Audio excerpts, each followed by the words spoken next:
Welcome to the What is Stoicism podcast. In describing the notable political careers of ancient figures like Aristides, Phocion, and Cato the Elder, the Greek historian Plutarch places great importance on the role their mentors played in helping them to flourish.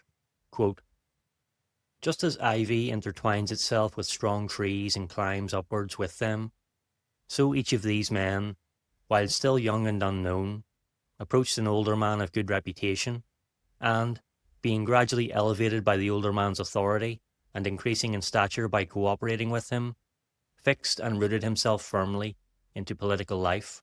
End quote.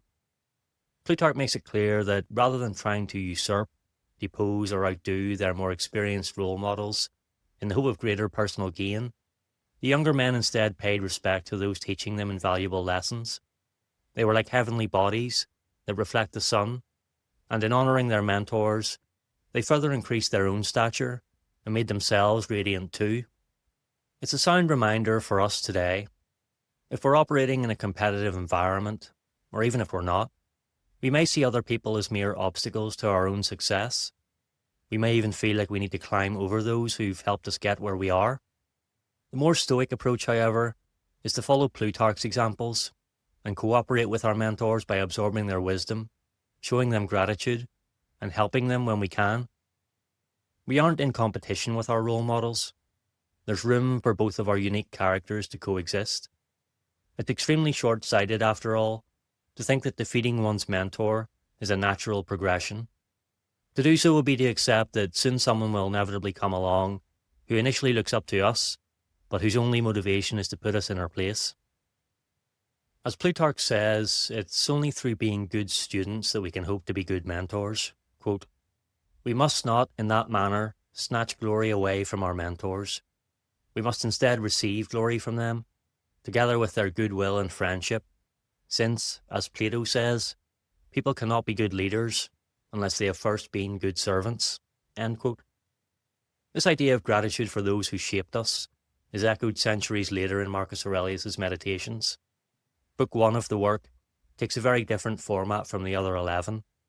In it, the Roman emperor composes a precise record of those who influenced his life in meaningful ways. Pierre Hadot refers to it as the inventory of an inheritance, or an acknowledgement of debt. Marcus lists each person and notes the qualities he admired in them and the lessons he learned. For example, "From my grandfather Verus, nobility of character and evenness of temper." This method of reflection is not so different from Plutarch's advice. Both stress that our progress depends on acknowledging the teachers, guides, and examples who came before us. Where Plutarch emphasizes the active relationship between mentor and pupil, Marcus shows us how to preserve the memory of those influences, even after they're gone. My suggestion for today is that we take inspiration from Marcus's exercise and pick just one person from our lives, past or present, to focus on. Not only can this produce a feeling of gratitude for what we've inherited from them, but it can also inspire us to continue emulating their virtues. For me, I'm thinking of my own grandfather, who passed away when I was just 8. It still comforts me when I think back, as I often do, and realise how much of an impact he has had on my life, despite how short a time we had together. My memories of his good character are only reinforced by other people's accounts of the man. Honest, hard-working, and willing to help anyone, usually with no expectation of reward, are the common themes.